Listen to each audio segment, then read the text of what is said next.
இன்றைய முதல் வாசகம் யோவான் எழுதிய முதல் திருமுகத்திலிருந்த வாசகம் அதிகாரம் 2 வசனம் 12 முதல் 17 முடிய. என் பிள்ளைகளே, அவர் பெயரால் உங்கள் பாவங்கள் மன்னிக்கப்பட்டுள்ளன. எனவே உங்களுக்கு எழுதுகிறேன்.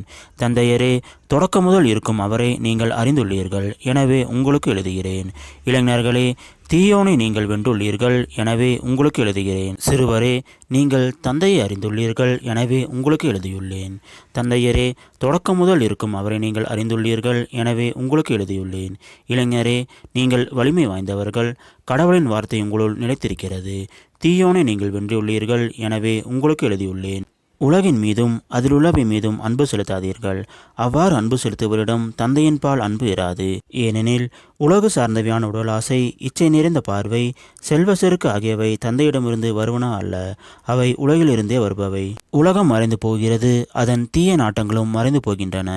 ஆனால் கடவுளின் திருவுளத்தை நிறைவேற்றுபவர் என்றும் நிலைத்திருப்பார். இது ஆண்டவர் வழங்கும் அருள்வாக்கு. இறைவா, உமக்கு நன்றி. இன்றைய நற்செய்தி புனித லூக்கா எழுதிய நற்செய்தியிலிருந்த வாசகம் அதிகாரம் 2 வசனம் 35 முதல் 40 முடிய. ஆசேர் குலத்தைச் சேர்ந்த பானுவேலின் மகளாகிய அன்னா என்னும் இறைவாக்கினர் ஒருவர் இருந்தார். அவர் வயது முதிர்ந்தவர்.